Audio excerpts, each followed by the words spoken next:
안녕하세요. 그녀의 북살롱 미셸입니다.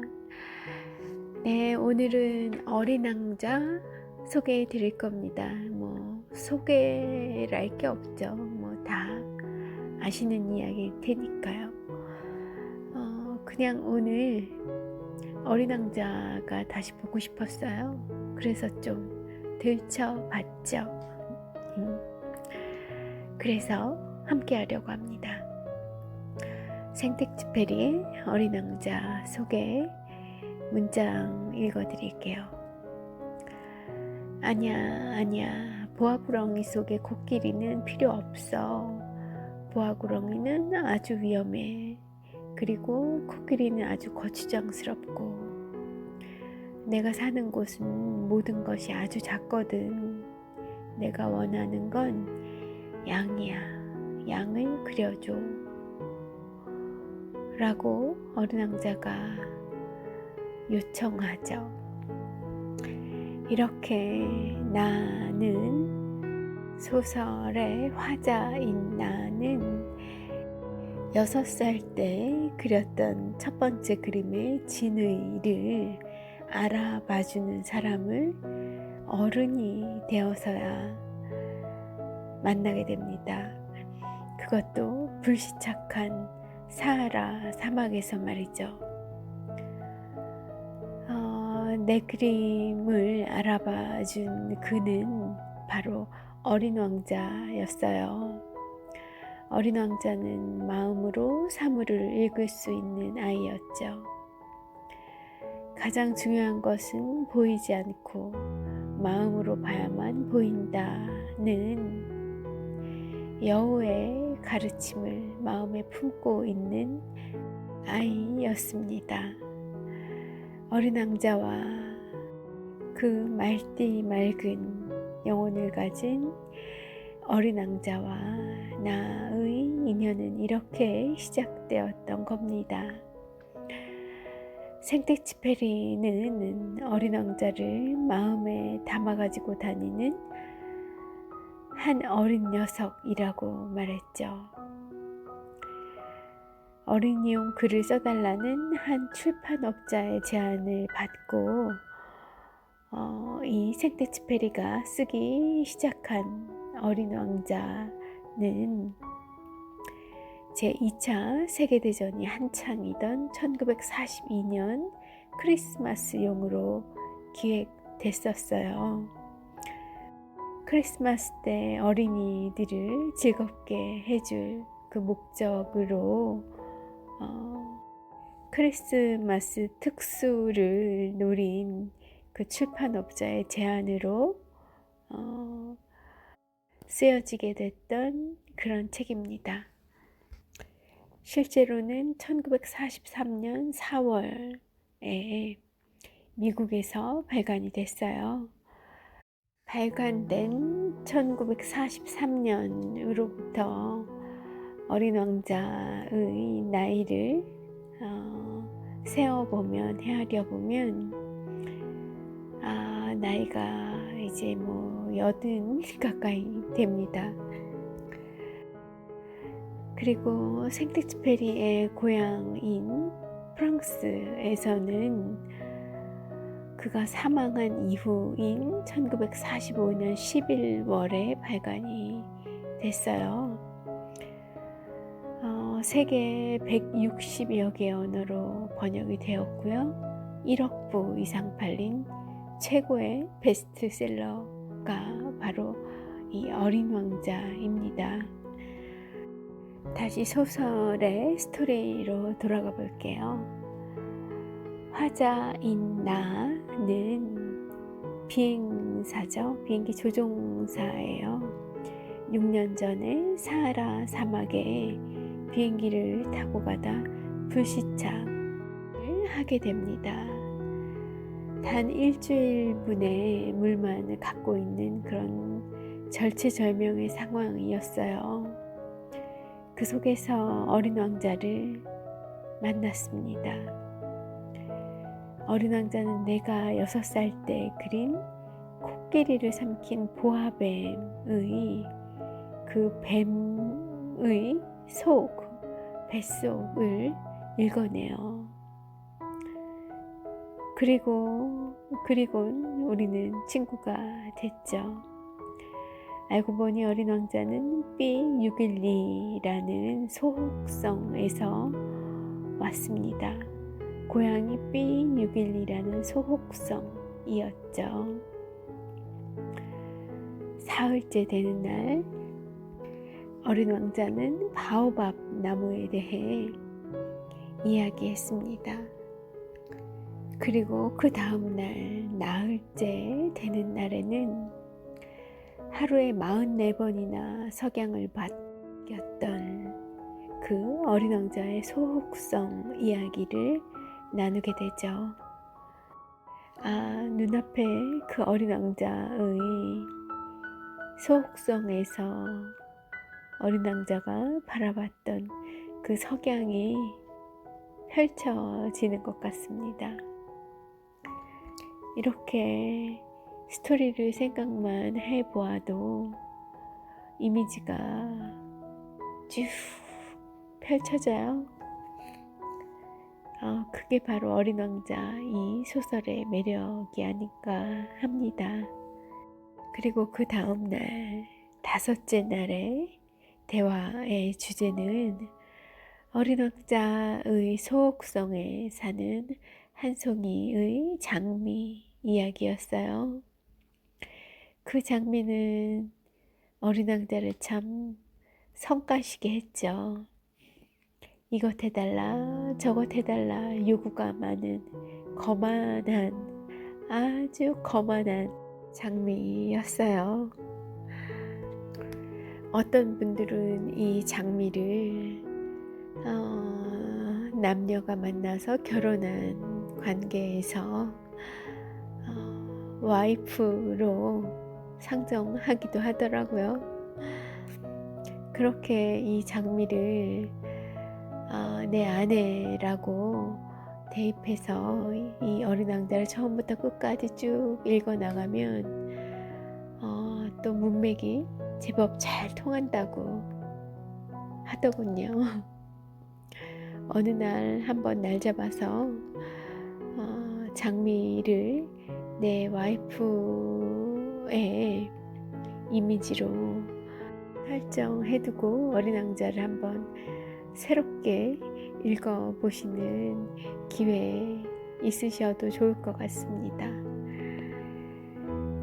이야기 속에서 그 거만한 장미를 피해서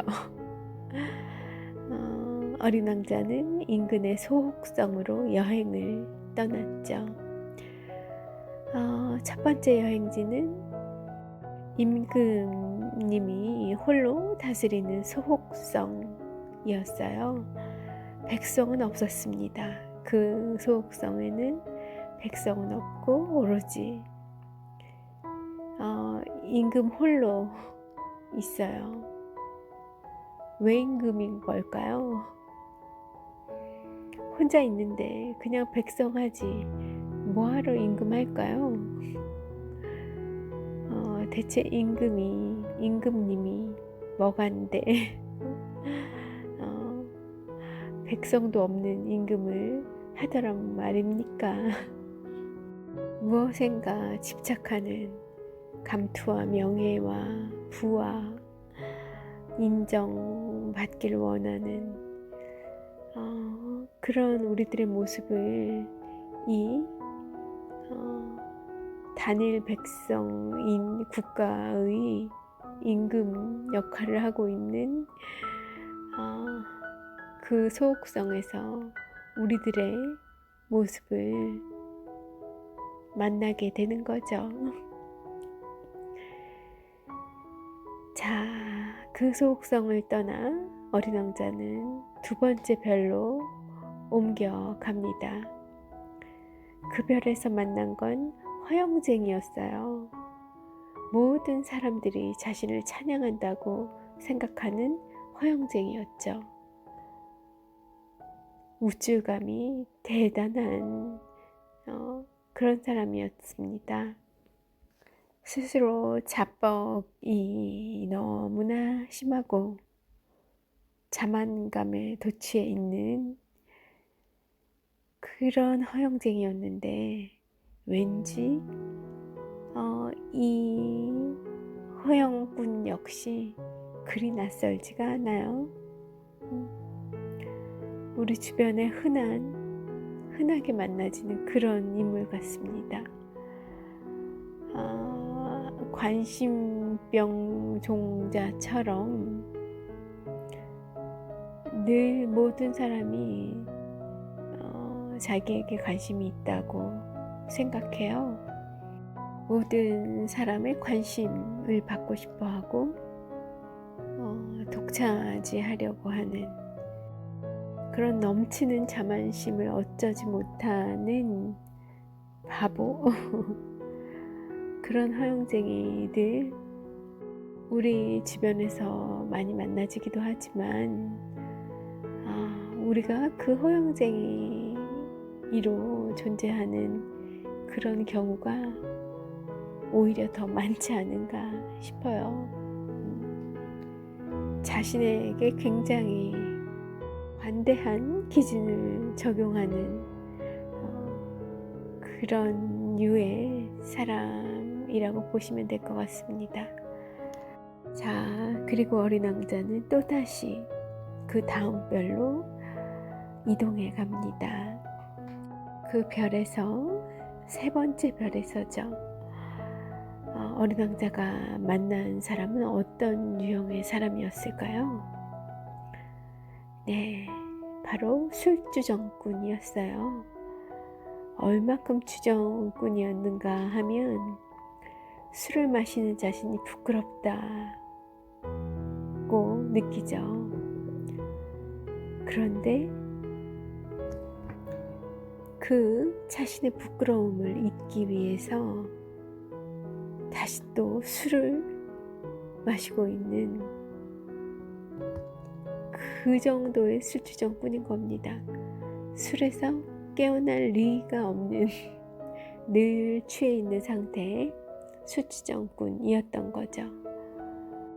이 대목에서도 찔리시는 분들 많이 있을 거예요.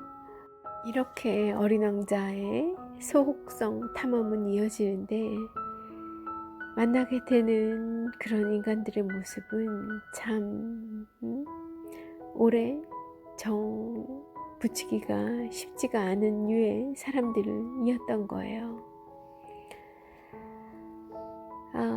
그래서 멈추지 않고 또 다른 어떤 유형을 탐험하기 위해서 어린 왕자는 그 다음번 별로 다시 이동해 갑니다. 이번엔 네 번째 별이었고요. 그 별엔 기업가가 살고 있죠. 자신이 세웠던 5억 개의 별이 자신의 것이라고 믿고 있는 그런 기업가였습니다. 이자의 욕심도 참 어마무시한 거죠. 욕심을 넘어서 어쩌면 도둑놈심보라는 생각이 들어요. 그저 세기만 하였을 뿐인데 내가 그런 의미 부여, 순서라는 의미를 부여해 주었기 때문에 그 별에 대한 소유권을 주장하고 있는 거죠. 이게 말이 안 된다는 겁니다. 그저 몇 번째 별인지 헤아렸을 따름인데 자신의 것이라고 소유권을 주장하는 그런 기업가예요.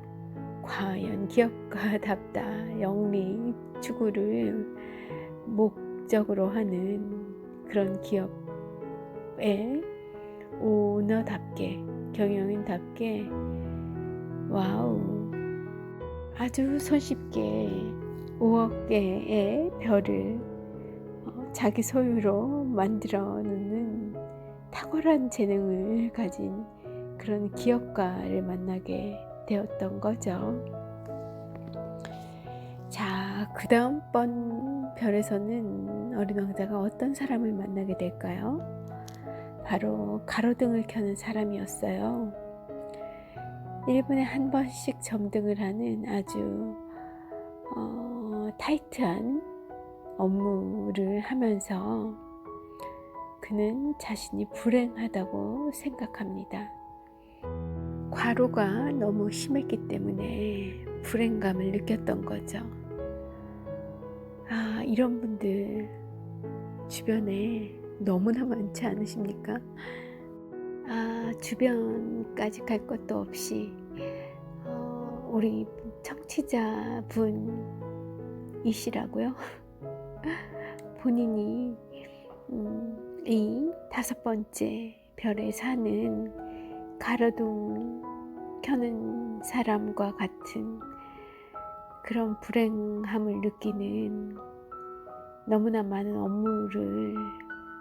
업무 아니면 뭐 집안일, 해야 할 일, 이런 많은 일들로 하루가 꽉 채워진 일상을 보내시고 있지는 않은가. 많이 그러실 것 같은 그런 느낌이 오는걸요.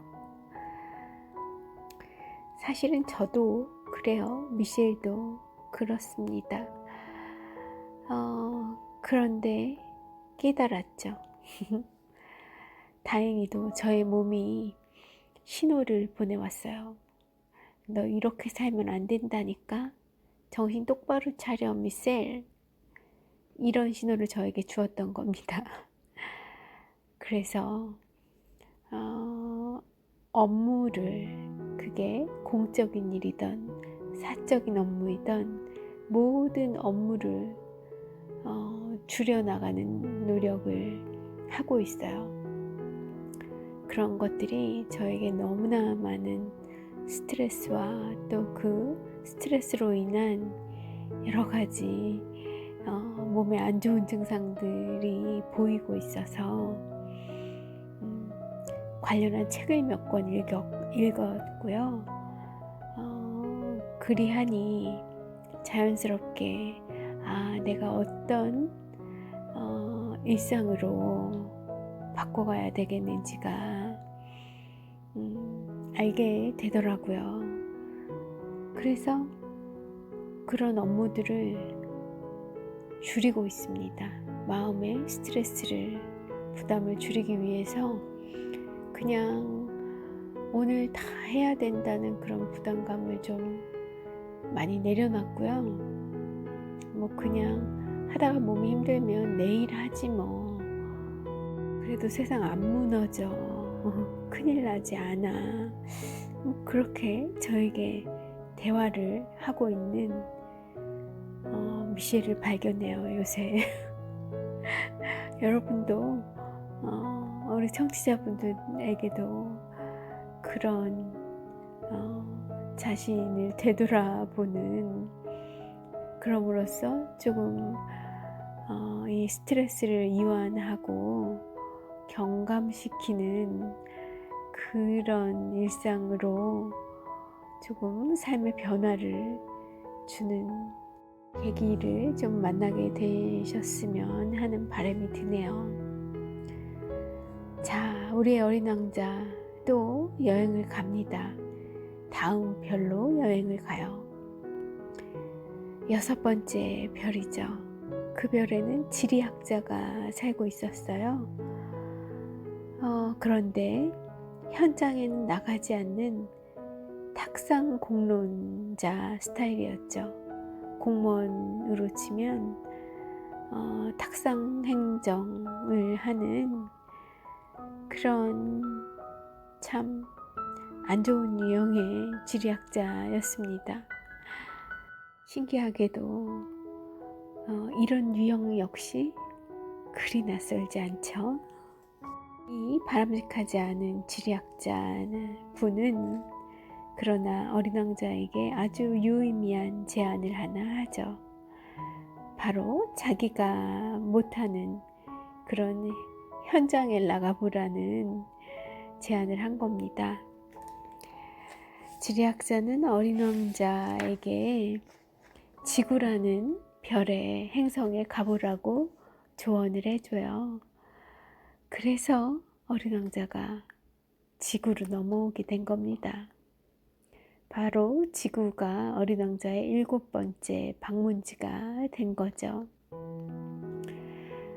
어린 왕자는 아프리카의 사막에서 뱀을 만나요. 그리고 겨우 3장의 꽃잎을 가진 볼품없는 꽃을 만나게 됩니다. 그러다가 어린 왕자는 아주 놀랄 만한 광경을 만나게 돼요. 바로 장미 5,000송이가 피어있는 정원에 들어가게 된 겁니다. 그 순간 어린 왕자는 풀숲에, 그 꽃들 숲에 쓰러져 울어요. 눈물을 흘립니다. 왜냐고요?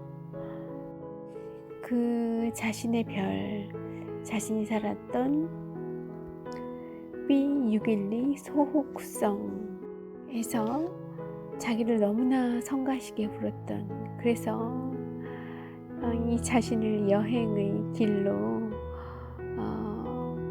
가게 만들었던, 어린 왕자를 방랑하게 만들었던 그 장미, 자신이 가졌던 그 장미 한 송이가 이 5,000송이나 되는 그런 수많은 장미들 중에 그저 꽃 한 송이에 불과했다는 것을 깨달은 거죠.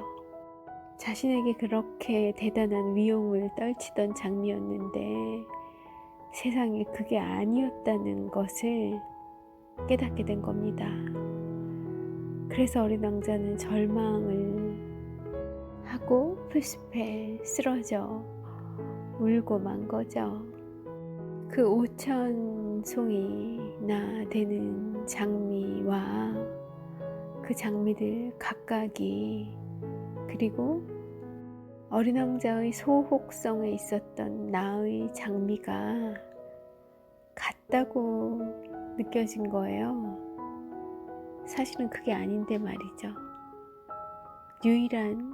나의 유일한 어떤 나에게만 의미가 있는 그런 고유한 장미였는데 아직까지는 미처 그 생각에 이르지 못했던 겁니다. 자, 그러던 와중에 어린 왕자는 여우를 만나게 돼요.